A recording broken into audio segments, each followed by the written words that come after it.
going live and loading. Loading, and we're almost off.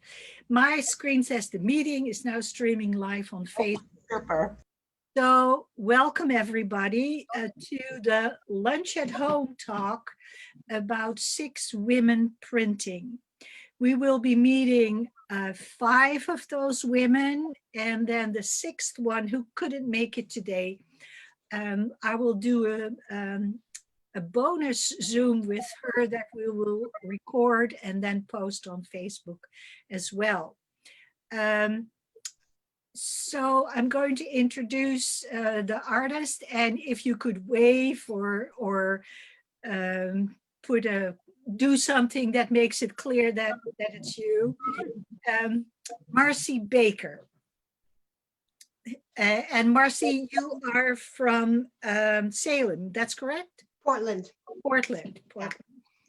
And then Edith Wolfe. And Edith is a long-time resident of Corvallis. And then we will have Gail Owen. That would be me. And Julia Lont from Corvallis. Gail is from Portland. And Julia. That's me.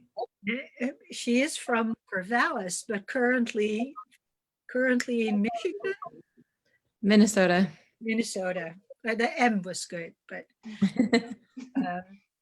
and then Suzanne Ponchon, please wave. Suzanne lives in Eugene, but as I told the audience earlier, just before you came in, we can sort of dominate with our Dutch accents. Okay. And but we'll refrain from using Dutch words. Audience, if you would want to ask a question, please do so. You can either do this in a chat or just wave at me and we'll try and make it happen. I can only see half of you guys, but if you do a thumbs up, Cynthia will sort of help me administer this kind of thing. So artists, I'm going to ask you a couple of basic questions and then we'll take it from there. So Marcy, tell us a little bit about your background and how you became an artist. Okay, I went to art school and I took a little bit of printmaking during that time. And then in the early 90s, my husband and I moved to Santa Fe, New Mexico. And shortly after we got there, I happened to wander into a printmaking studio called Graphics Workshop. And there was a class going on, a monotype class. I'd not heard of it. It looked like so much fun, these wonderful, vibrant, colorful, oil-based inks, and people were having a wonderful time. I signed up for a class right then. I took a few more classes and then I was able to sign up for Open Studio and use the space, and there were always other artists around. It was a wonderful environment. And monotype is really versatile. There are a lot of different ways to approach creating the imagery on the plate. And so it just really took off from there. I felt that I had found my voice as an artist when I was introduced to that process. Mm-hmm. It's interesting that you're really, that process is so important. Edie, is that the same for you? The process, yes. Well, is that what made you an artist, being a printer? No, I started out when I was very little trying to draw humans as they really were. And I got an award in first grade for doing that. And then when I was in third grade, I had an enterprising business. I learned to draw naked women, and there was a line a mile long in the playground, and I was selling them for pennies and nickels. So are you more of an entrepreneur than an artist? Well, no, it was just the way it was. But I was ready for the next buyer, and I stared at the ground, and it was the feet of the principal. I didn't catch that. Well, the next buyer had the feet of the And it was the principal, and she cut short my enterprise. So you see, I began early, and I just loved drawing. And I went. I was going to be an art therapist because my father told his girls that we could not be what we could not be, and we could not be an artist because we would starve. And so I was going to go into psychology and art therapy. And as I was doing that in my undergraduate matriculation, I got hooked by being an artist. So I finished at UC Davis with a degree in art. And then when I was in graduate school here, doing an art/psychology major at MAIS, I took Yuji's printmaking class several years ago, and we started out in etching, and I was just completely mesmerized, and I have been since. Okay. Gail, tell us a little bit about your background and how have you become an enterprising artist? Thank you. Well, my whole family are artists. We had a lot of competition. All the men were woodworkers and the women had something to do with fiber. And then we had some photorealistic painters. So there's a lot of competition. Everyone, just like Edith said, don't become an artist. Do not do it. Whatever you do, don't major in it. So I majored in graphic design and I never used it. I applied for an internship and I was a master printer's assistant at Universal Limited Art Editions in Long Island. So I did that for about a year, and I went back and finished my degree, and I ended up in aerospace for 20 years, and I ended up in Seattle of all places for the last 10. And then you saw it all in the papers. Boeing was just going crazy, and we ended up just leaving Seattle and moved to Portland. And I asked my husband to let me take a little time off, and I have a lot of tools, but I bought at lunch in Seattle this little baby Rice-Assistant press. Can you see it? Yeah. See it? Okay. And so I unpacked it and started making a body of work. I decided if I was going to be an artist, I had to pick one medium. And being a printmaker is drawing, it's carving, and then you're running it through the press. This right here is Gordino Gallery's press that Donna and Sal Gardino used for years. So it's a lot bigger and a lot nicer. So for me, it has everything that I like doing all in one. I came to the repeating pattern idea because the small press idea, I wanted to compete against painter prices. So I wanted to make these as like paintings. These are painterly prints sewn together into one large piece. We'll get to that later. Oh, okay, sorry. Don't feel my spiel already. Interrupt you. That's the thing I do best in life, is interrupting other people. Okay. So Julia, you have been in the arts for a while as well. Have you always been a printer? Tell us a little bit about your journey. Yeah, I have not always been a printer. I have always been interested in art and have always enjoyed learning new things in art and kind of just always dabbling and playing around. There's so much to enjoy. So that's sort of my constant life goal, is to just keep exploring. I spent I'd say the biggest chunk of my art career has been as an art teacher. I was a high school art teacher for 13 years, mostly at Corvallis High School. And as far as art that I've done myself, really, I'd say I got most serious initially as a painter, and then kind of morphed into more collage, mixed media type work.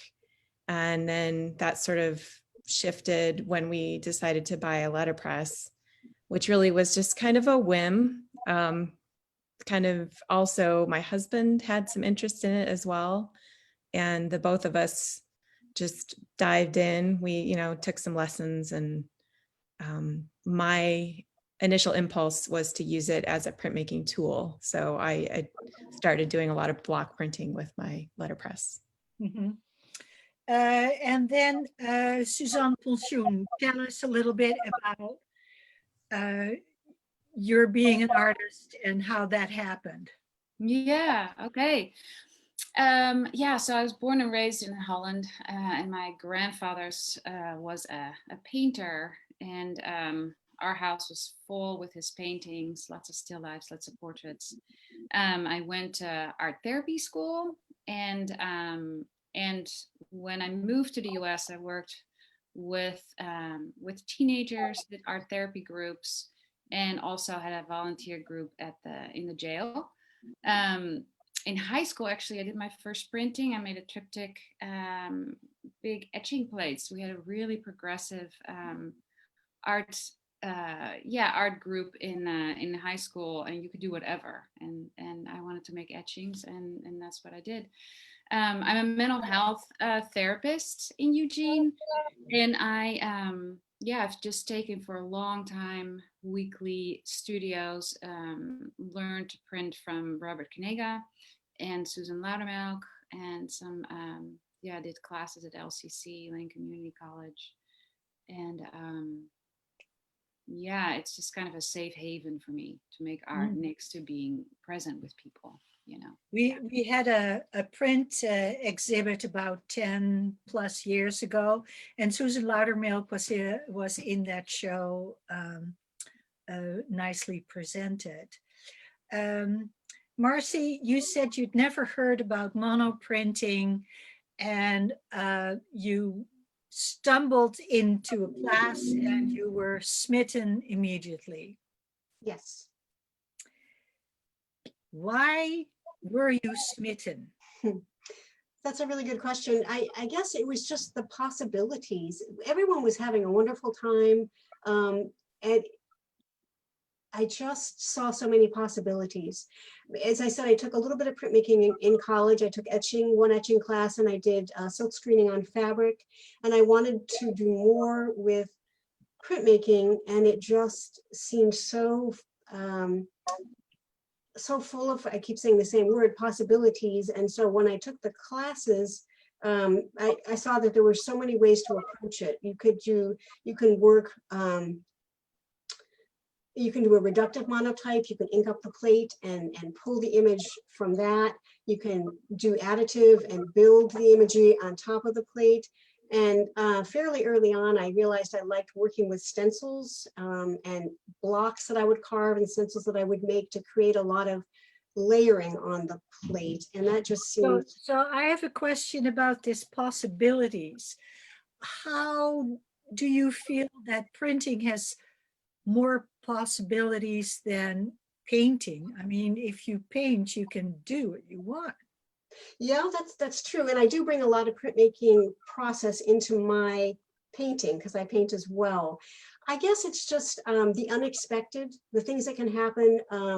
You really are in control, I think, by letting go of control. So it's not as if you don't have charge of it, but just letting things happen, sort of getting out of the way and watching things build, and being surprised so often by what does happen with monotype, I think is. So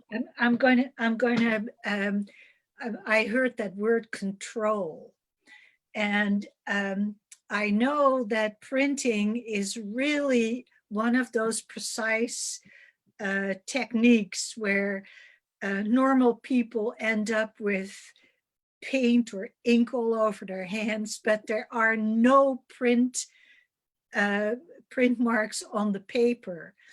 So it's very precise. Julia, could you say something about? Oh, we lost you there a minute, Hester. Hester is muted, so yeah, there we go. Yeah, whatever. I'm asking you specifically because control shows up in all printing techniques, I think. But the typography and the press that you had, could you tell us a little bit about how important control is in your printing technique? Yeah, I would say what I do is really fairly controlled.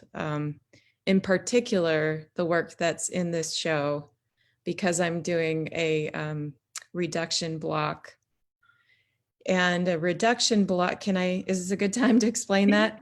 Yeah, let's, yes.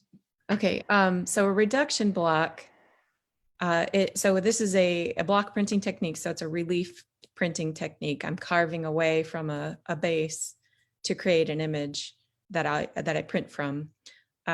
So with a reduction block, I have one block that I initially carve away some of, and then print with a light color.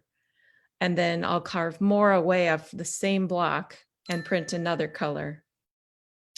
And then I continue that process for however many colors are in the image. And that's a traditional relief printing technique. And every block printer has their own way of registering. And what I found is really fun with the letterpress is of course, set up really well to register very tightly. The block is placed into a chase, which is a frame material. So it's like a frame that holds your block in a single spot. And throughout the whole process of the printmaking, I can leave the block in that chase. So it never shifts at all. And every print, the block is perfectly static in the printing press. There is a little bit of variation with the fact that I'm hand feeding the paper, but the reduction in the amount of sort of inaccurate registration is really good. It's really quite accurate. And so part of, I guess, as far as how does that relate to precision, I think some of the tools of printmaking, the machinery and the processes allow for a very high level of precision. Mm-hmm. Would you say that is specifically the case for letterpress more than any of the other? Certainly in contrast to Monotype. That Gail showed us. That Gail showed? Yeah, she has those presses that you have to turn and, Yeah, my experience with that is pretty limited. So I don't think I have a good comparison. I do think it makes sense that letterpress would be geared toward precision. Obviously, originally it was strictly for setting type and printing very small, precise shapes. So I think the letterpress is definitely a tool that allows for precision. Okay, so I'd like to go back to, thank you. Registration is something that maybe needs explaining. Who of you would like to explain registration? Gail. Gail, you have to unmute. I'm a little jealous of Julia's setup because she has that thing that just, it's right there, and all she does is stick her paper in and that thing is set. I do the same reduction process. So this is my end product, and I carve this same block down 7-8 times. I'm really happy that Julia started out talking about it because I always have a hard time telling people how to do it. But when it comes to registration, I'm self-taught, and I figured out a hillbilly way of registering.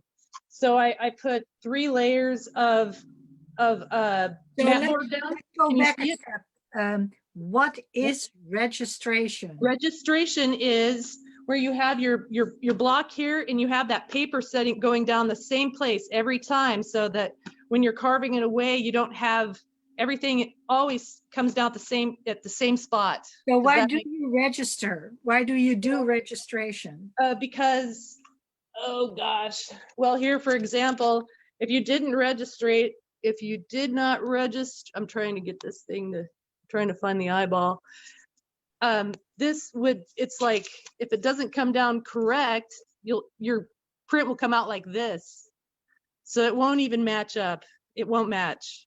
So that is the layman's term, is matching up. Yes. messing up the image, the different colors in the image, because with printing, you do one color at the time. Yeah, one color at a Well, time. You have yes. to set the paper down. Is that all right? Perhaps we've all seen the Gazette Times when it comes out. Sometimes not the color doesn't look quite right. That's Has anyone it. ever seen that? That happens on those kinds of presses as well. Yeah. The web press. So, Marcy, you said you let go of control, so you're not worried about registration? I don't have to worry about that in Monotype. It is a little different than all other printmaking processes in that way. It's called a painterly print. It's looser. It's the way I work is, as I said, build layers of ink and imagery on the plate using other printmaking tools such as stencils and blocks that I carve and foam plates and that sort of thing. So I want it to be spontaneous and loose, not messy loose, but spontaneous, and it's pretty freeing compared to my experience with etching when I was in college. It felt very different. So I think that's one of the things that really drew me to Monotype was that looseness. Because you said you make monotypes or monoprints, and the mono means that there's only There's one. only one.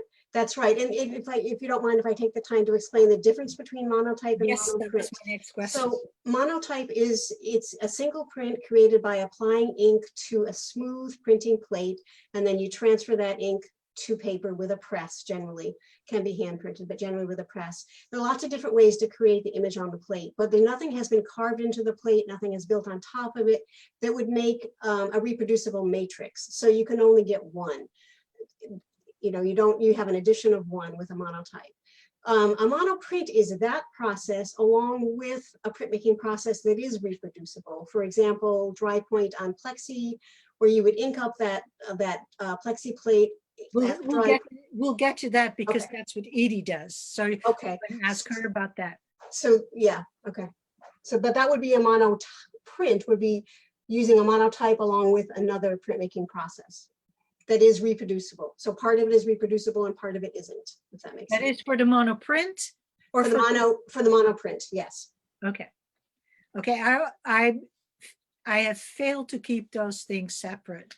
I mix them up each and every time. And they're often mixed up, yeah. So Yeah, used interchangeably. I ask it every time, and I don't know. It's one of those things that I cannot remember. So you mentioned briefly dry point on plexi, and that sounds very 20th, 21st century. Edie, you do that. You specialize in that. Tell us a little bit about it, and why is it only a one-off?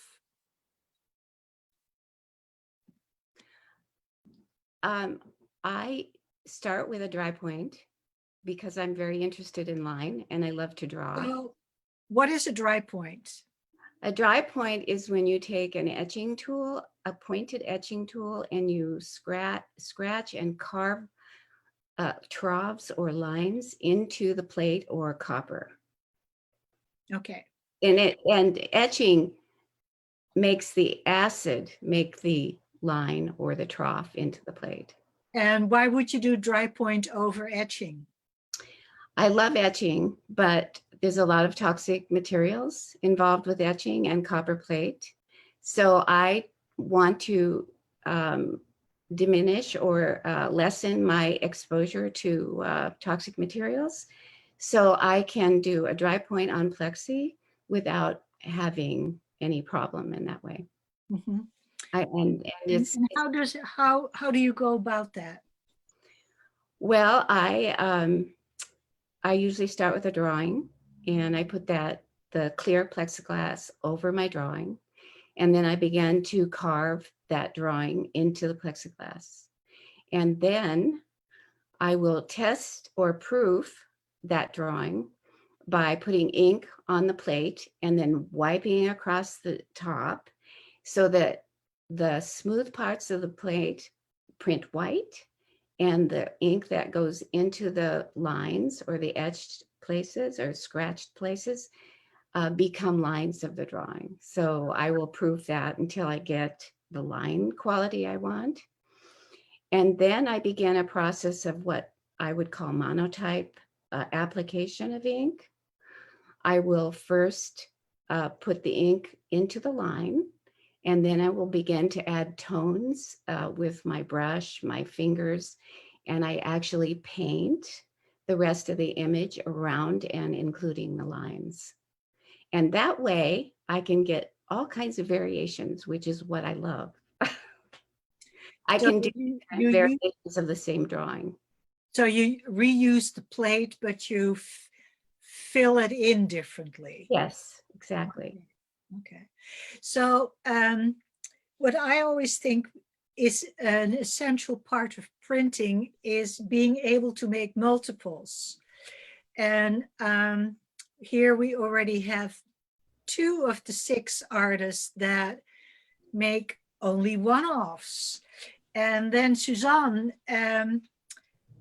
you're a little bit of an outlier in this grouping, and it's my doing, because I thought about multiples and the work that Suzanne does can or cannot be. So tell you have the cyanotypes in the show.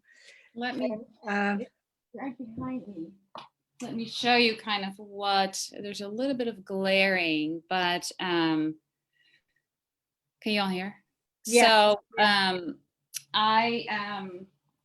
cyanotypes, so shall I say a little bit about the process? Yes, please. Okay, so I paint a photosensitive, it's an old part of the first types of photographs. I paint this photosensitive kind of emulsion on cloth and paper. And I became, during this process, I was thinking about control that really could be used in a very controlled manner. You can put materials on top of that paper and then expose it to the sun, and you get kind of a black and white or a blue and white image.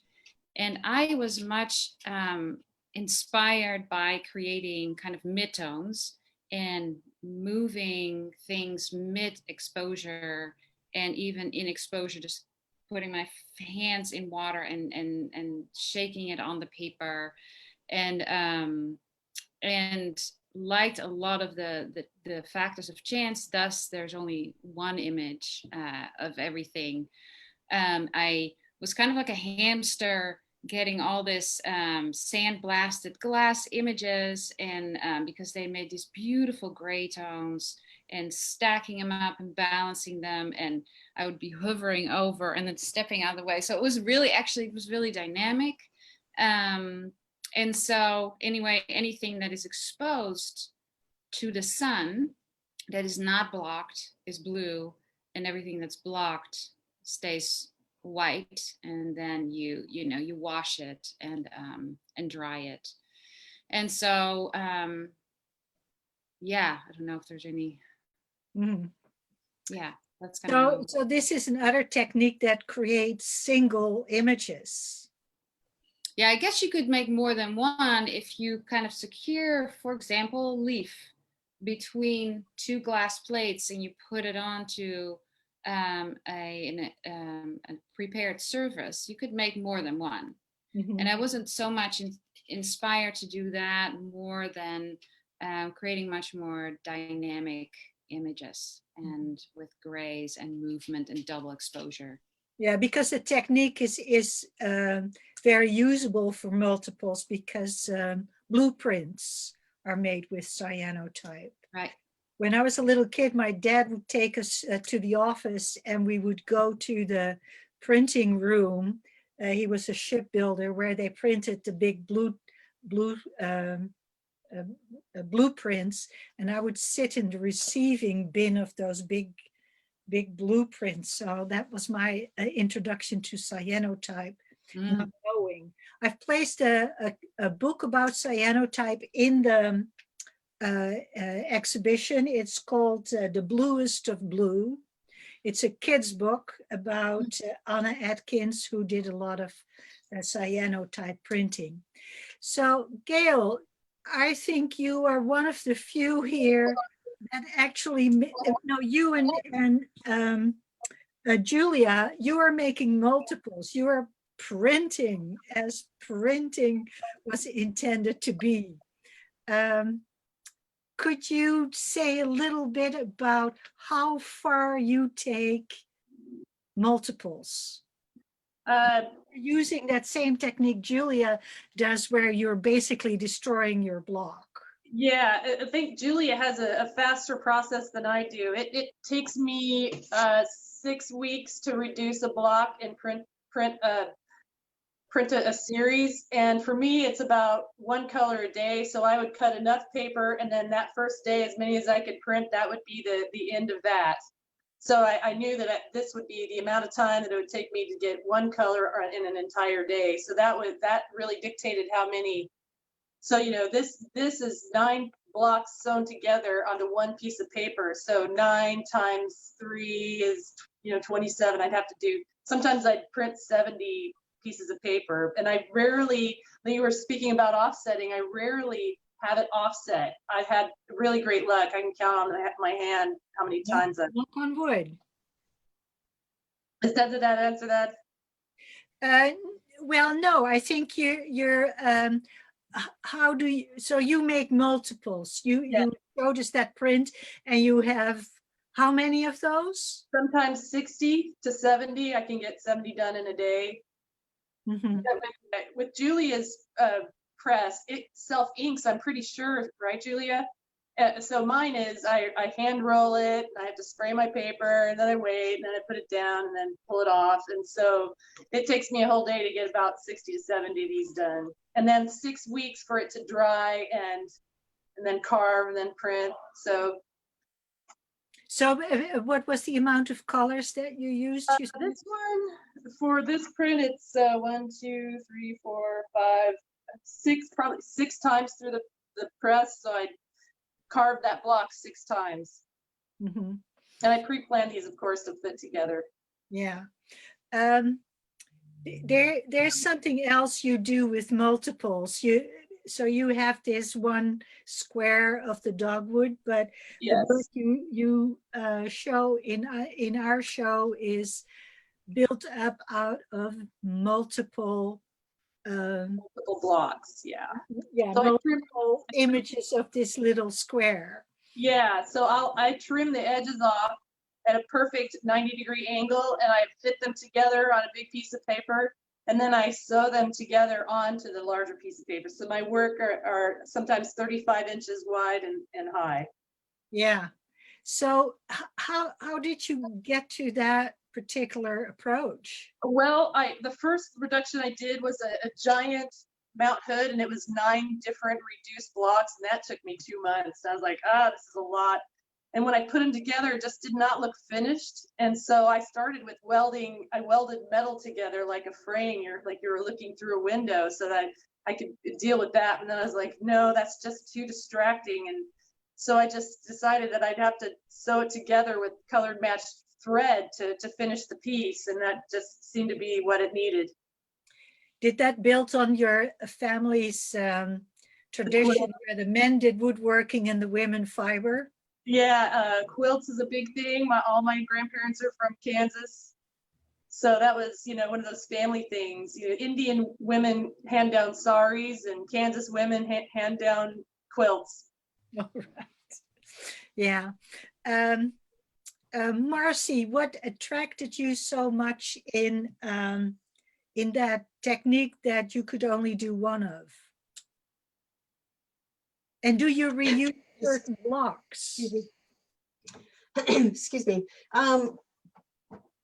It wasn't that you can only do one. It was something so magical really about the process of the way you get there, and the different,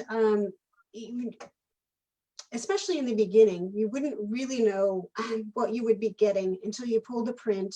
And sometimes just because of the pressure, because it's different than just painting on a piece of paper. And if you paint on a plate and you run it through the press, the pressure itself is going to change things and cause wonderful textures to happen and blend the colors in certain ways.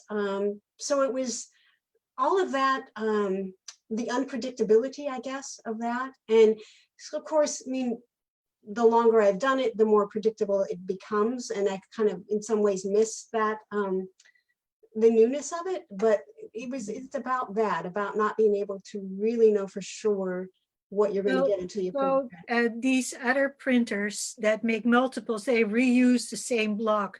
Do you have blocks that you use in different compositions? Yes, I have a few things here I can show you. I have so many of these. This is an example of, it's called easy cut material. And I use a lot of botanical designs and some Celtic designs and things. And I cut these and I ink them up and stamp them. And so these elements are reused. And of course, stencils that are cut in various shapes, those are reused, but never in the same way. And this is also a wonderful, really simple tool. It's a foam plate that I draw into, and then I ink it up and I transfer the ink onto the plexi plate as I'm building the layers. And so that the line work shows up in the negative, and I really love it. It's just such a simple tool, but all of those things get reused in different ways. I think I would like to see if there's anybody in the audience that has a question about a technicality, and then I will move away a little bit from technique questions. Is there anybody? Anybody? Hester, there are a couple questions in the chat.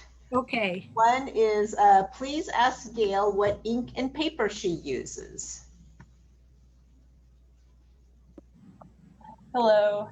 I use the best ink in the whole world, made in Portland, Oregon, and it's called Gamblin Relief Ink. It's the best. I've used Speedball, but nothing beats this. You can get this anywhere around here in Oregon. And the paper I use is I buy Arches rolls so that I can sew my prints onto large format. So I print on Lennox 100. That's a fabulous paper, but you don't want to leave it soaking in the water long. You just spritz it, and then I sew it together on the back, as you can see. Thank you. Gambling ink. What was that? What was that question? Is the gambling ink water-based or oil? Well, you know, I started with water, but water just goops up on me. I had to resort to oil ink, and I talked to the gambling company, and the linseed oil, the cleanup is not toxic. Linseed oil is not toxic to humans, apparently. So I always wear gloves. But you can't, like if you're going to print and do reductions with Coucke, you cannot use Coucke. But for my technique, I have to have oil ink because it has to stay. Water-based would run. And then here is a question that I very much like is, how big of a physical space do you need? Oh, me? 10 room, or because Gail, you've shown us a little bit about your studio and it looks fantastic. But thank you. Well, because I could be a printmaker out of my car, because I really only need just an inking space right here, and then my printing space, and then I can actually. I was using the floor for the first years. I just loaded up my top floor as a drawing rack. I didn't have anything. So it's a small operation.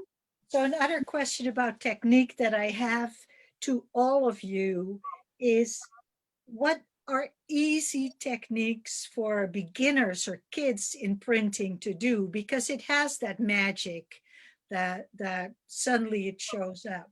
Does anyone of you would like to address that? That's for me? That question's for me? For any of the printers. Julia, since you're the teacher, and Marcy after that, and Suzanne after that. Well, I taught high school, and I always taught my students linoleum block printing. I think it's a really great starting point for a certain age. Younger, there's plenty of, holograph type of projects you can do with really little ones. And so And like styrofoam, drawing into potato prints, right? We've all done that. So there's so many fun things to do with And a kids. holograph is having a piece of material that you glue stuff on, and you make sort of a stamp or a block out of that, right? Or Yeah. you carve into that, right? Into the holograph. Marcy, you stuck up your hand. Yeah, trace monotype is really wonderful. It's for kids, for anybody. It's just inking up a plate with it. You could use speedball water-based ink for kids. It can be a piece of mylar, it doesn't have to be a plexi plate. Lay a piece of paper on top. You do want to kind of register everything just by taping the paper to a piece of cardboard and then drawing a square or, around where you want the plate to go. Lay the paper on top, take a pencil, pens, whatever drawing tools you want to use or combination, and draw on the back, trying not to rest your hand on the paper. And when you lift it up, you've got the line work as well as just wonderful areas, the unpredictable areas of where the ink has printed on the paper just by the pressure of it being there. Inadvertently did put down your hand. What's that? And the places where inadvertently. Yes, where you did say, and you can even rub the back if you want to, you want to pick up more ink. It's wonderful, and they're really charming prints. I like that process. Yeah, I've done that process in the past. And Suzanne. Yeah, I think these days at the art stores, there's a lot of little prepared sheets that are photosensitive and just for kids to go out and lay a leaf or some lace or anything on there and just kind of see the image come up while you're washing it is super fun. So it's pretty ready to go. So we can all go after lunch, start printing. I expect in the coming years to do an exhibit of started printers. Hester, there's one more question for Edie. Oh, How long does her very detailed images take to create? you're not unmuted. You have to unmute. So the question again? Hello? How long does it take for your very detailed images? How long does it take for you to create them? Hours and hours of drawing. And I spend a lot of time with the Monotype application as well, brushing and painting. And I would say that, I don't know. Sometimes I'll be working on them for a week and sometimes a few days. And, but I tend to go from the beginning to the end as fast as I can go. I've taught at Arts Alive, and that reductive technique is very seductive to go very quickly. And so I often do that along with the line.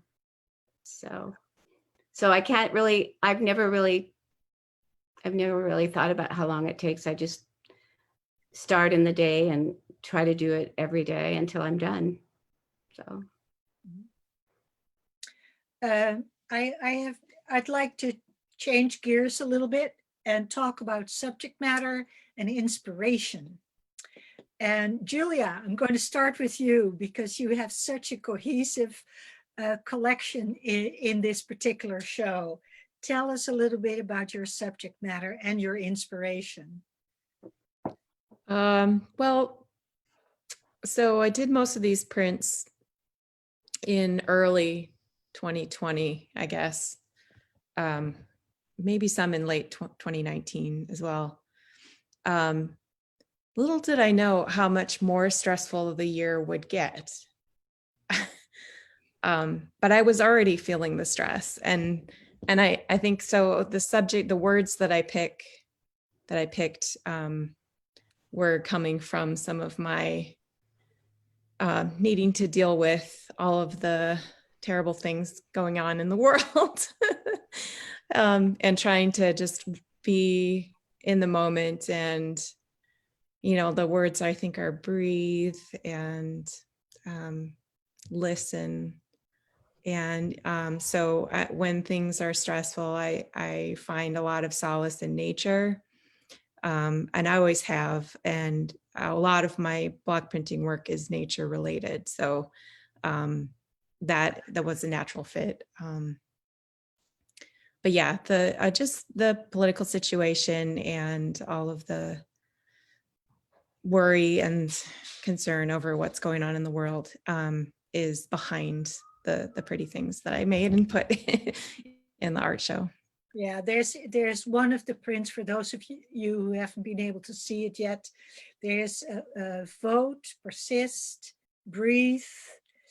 So they're very topical, and they all have lettering in them, which I think is a nice combination for somebody who does letterpress, although you're not really doing typeface. Mm-hmm. Yeah. Marcy, what is your subject matter, and where do you get your inspiration? Well, also from nature, botanical imagery is really my focus, and layers and layers of just suggestions of what I would see, leaves piled up on the ground, the change of season, just trying to get at the feeling of that and suggestion of it. And so a lot of the shapes that I cut stencils, also the blocks that I carve and the foam plates, but combining them and layering them to bring something kind of forward from that. How realistic do you get? You used the word botanical. Could you describe your work as botanical illustrations? No, abstracted botanical, I think would be more appropriate, and not illustrative in that way. And then in the two pieces in the show that are on panel, Alcea Bay and McKenna Bay, were really inspired as well by the intricate land and sea formations of the estuaries, the coastal estuaries, and that was a part of the inspiration for those pieces as well. Mm-hmm. You know, this is a sidestep and harking back to technique, although I don't want to. Do you call yourself a printmaker or a collage maker? I call myself a painter, printmaker, collage artist, because that's I don't know how else to. I don't know how to say it all in one word, but yeah. Everything plays into everything else. You know, I've always bring collage into my work, and I use a printmaking approach to painting, and it really all stemmed from Monotype when I was introduced to that. There are a couple of questions here that are good questions. One of them is very practical, and I can tell you that the exhibit is at the Art Center in the main gallery. It is up now, and the last day of the show will be November 21st, and we are open Thursday through Saturday afternoons from noon to 5 p.m. We ask you to have a mask. We have hand sanitation materials. And we usually ask no more than, I think, 10 people in the gallery. But that is easy to deal with. And we would love to see you there. Then another person asked if people would be able to hold up a sample of their work now that we're not in the gallery. So Gail showed us something. Suzanne has a blueprint. Julia is not at home, but in Minnesota. And do you have something, Edie? I don't know. I mean, I do in my studio, which is on the other end of the house. Okay, so the people who want to see work by Edie will have to go to the Art Center. But the rest is showing, oh yeah, excellent. Could you show yours again, Marcy? Yeah. Unfortunately, there's reflection because it's in a sleeve, but it's a monotype, an oil-based monotype. Yeah, yeah. So these are the different styles that you can see at the Art Center. They're quite diverse, I would have to say. Gail, you also have nature as your inspiration. Yeah, you know, I spent 20 years wishing I could be an artist, and when it happened, I was like, what, when in Portland, I was like, what is it about? I want to be a part of Portland. How do I do it? I didn't want to be something trite. I didn't want to be carving, you know, car wash logos. And what I like to do is walk. And so I started taking pictures of all the flowers that I ran across. And then I started doing the drawings. So for me, my work wanted to be, I wanted it to be positive and pretty.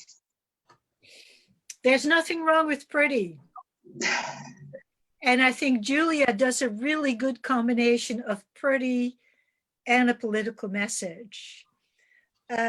Suzanne, is nature also your starting point? It's definitely included. I think oftentimes I'm drawn to the intimacy of still lifes. And so there's definitely in the work, in the cyanotypes is also, I don't do just cyanotypes. This was just one phase of exploration. But I really love the relationships of objects. And there's a lot of objects that are overlapping and almost touching or touching.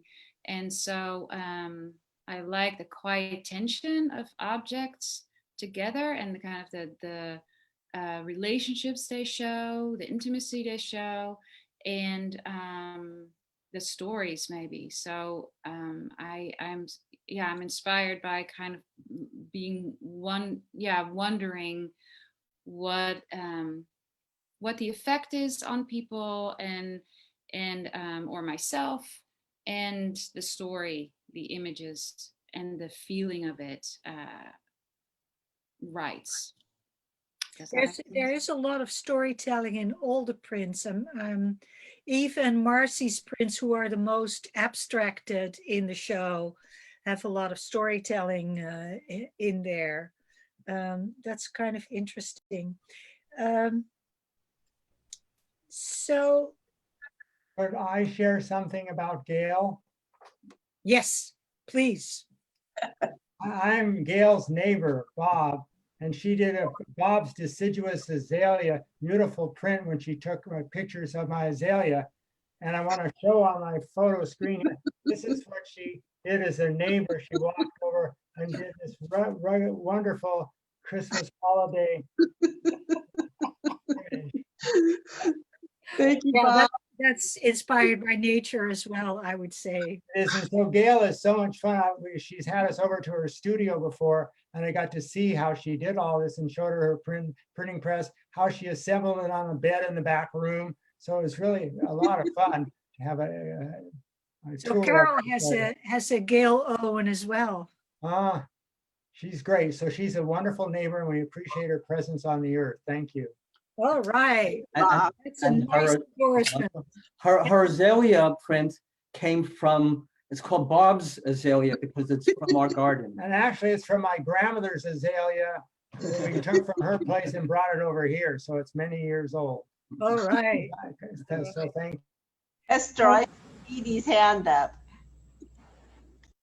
What's that? I see Edie's hand up. Oh, I do have a drawing of a finished drawing of one of the prints. so if you guys put on speaker's view, you can see, and Edie keeps speaking, you can see her work larger. So this is a finished drawing, and this goes under the plexiglass plate, and I began to create line from it. Okay.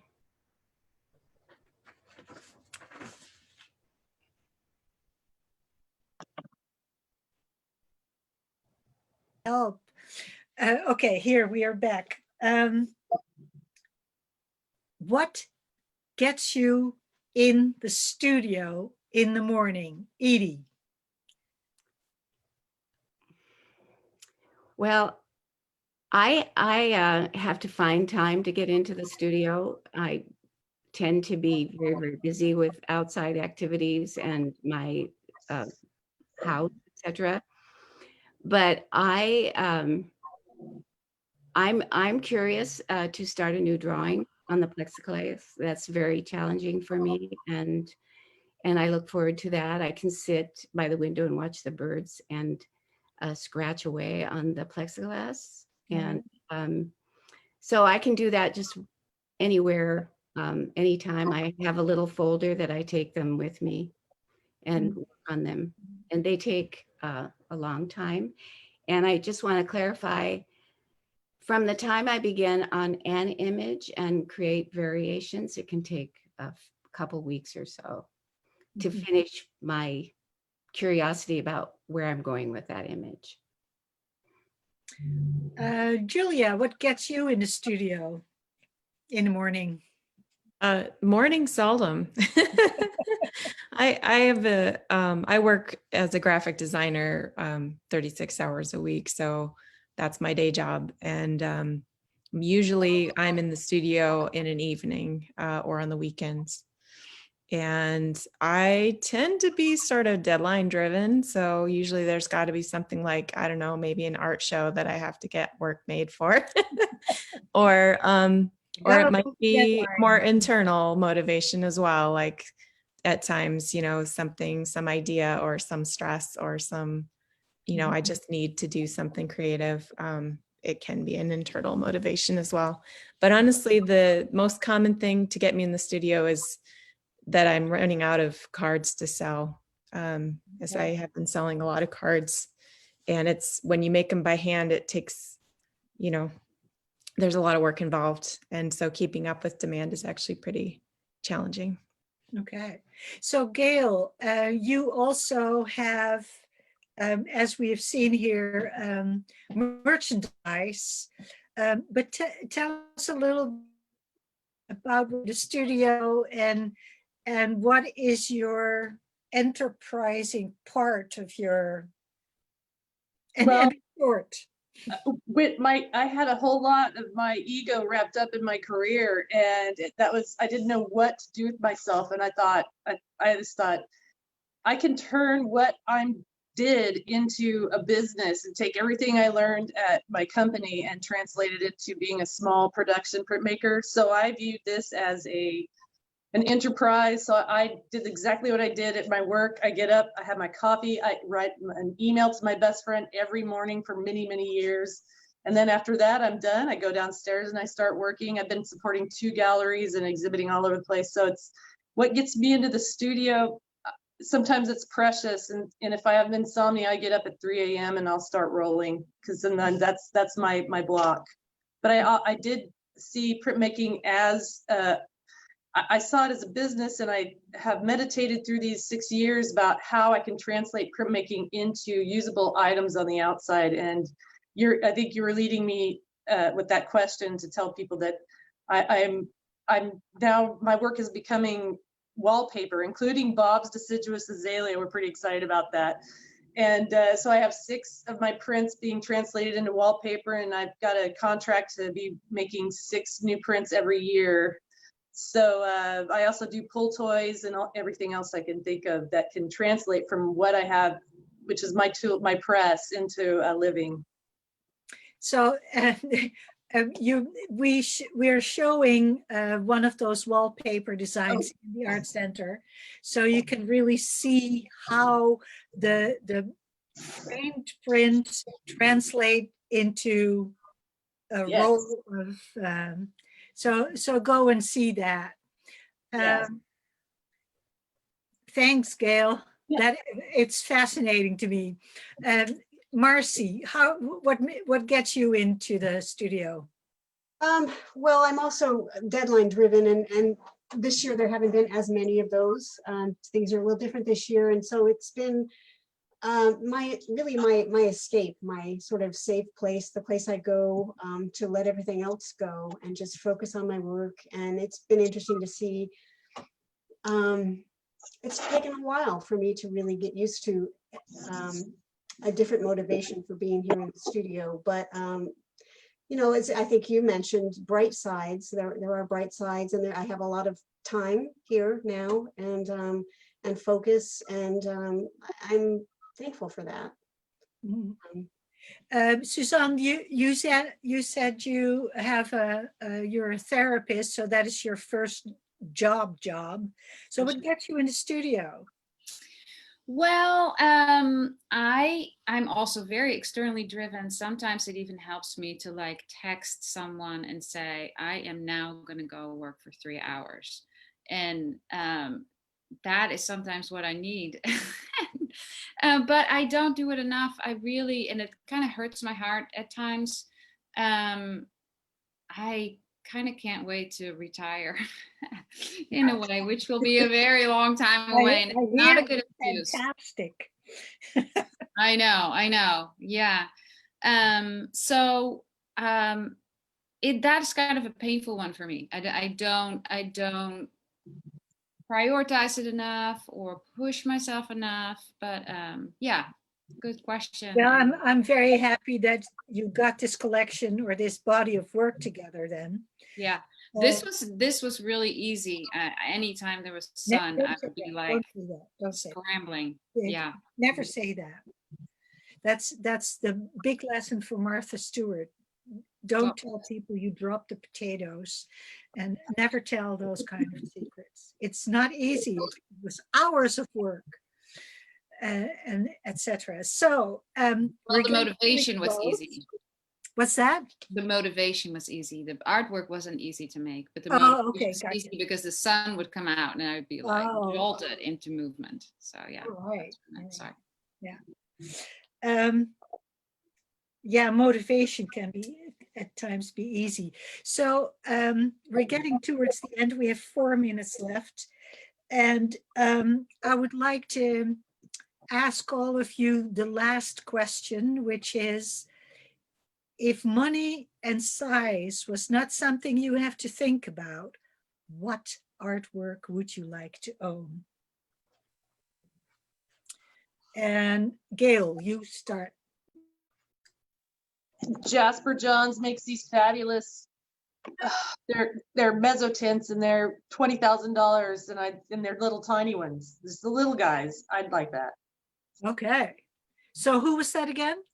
Jasper Johns. Oh, Jasper Johns. Okay. Yeah, he does mezzotints. I mean, that are just absolutely gorgeous. $20,000, that big right there. Well, you can take it with you if you have to flee. So the first thing you have to take out of your house when you have to, your Jasper Johns. Edie, what artwork would you like to own? Well, this was a hard decision, but because I like so many different things. I like the very precise work of Maxfield Parrish, and I like the turn of the century illustrators, Arthur Rackham, a lot. But the person that I admire the most because of his line work and his gestural precise drawings of the figure is Rembrandt. And it was when I was doing monotypes that I bought a book called The Painterly Print. And in that is his evolution from the etching and the dry point plate to a monotype variation. And that's where I got the idea from him. And the one that I like a lot is the Entombment, which it shows the disciples of Christ taking Christ's body to the tomb.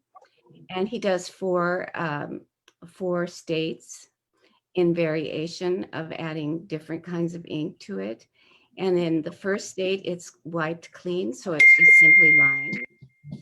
And I can see the line. And this fourth state is what's that? And I don't know, maybe it's our timer. Your time is about out, possibly. Yeah. So, anyway, so okay. that was my choice. Thank you. And Marcy. I love Annie Whitehorse's work. She's a New Mexico artist who does, some of her work is quite large on paper, oil and chalk, sometimes pastel and collage, with lines and squiggles, layering shapes and marks, and all suggestive of the landscape, both far away and close up. And I just think it'd be wonderful to have a very large piece of hers on a wall. Mm. So you can contemplate in front. Yes, yes. Yeah, that sounds good. Julia. I'd have a hard time deciding between an original Frida Kahlo and a original Georgia O'Keeffe. I think those are my two biggies. Yeah. Okay. Okay. So why? Well, they're wonderful. Georgia O'Keeffe and her sensitivity to nature, the color, the gracefulness of her lines.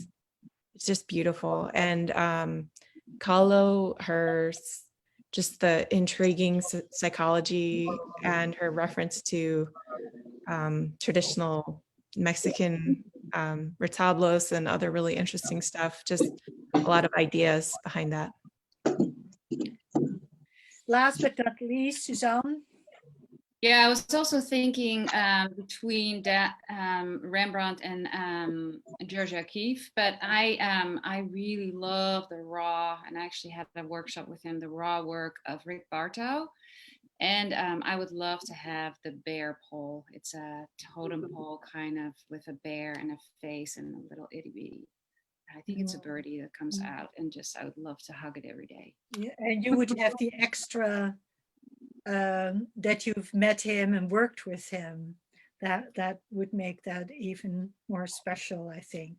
Well, I'd like to thank you all for being artists, making artwork, yay, and sharing your time with us. And I would like to thank all the people that quietly sat here and listened to you.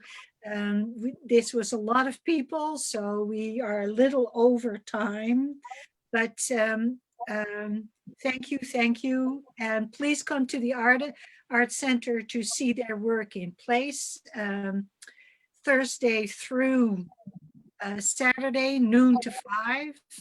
You can also see beautiful photographs by Dick Keys from Mexico. So I would like to invite you to do that. And if there's nobody who wants to ask anything, then I would say goodbye.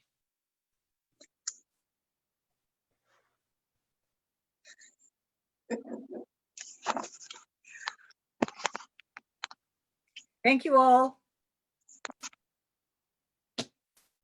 Thank you.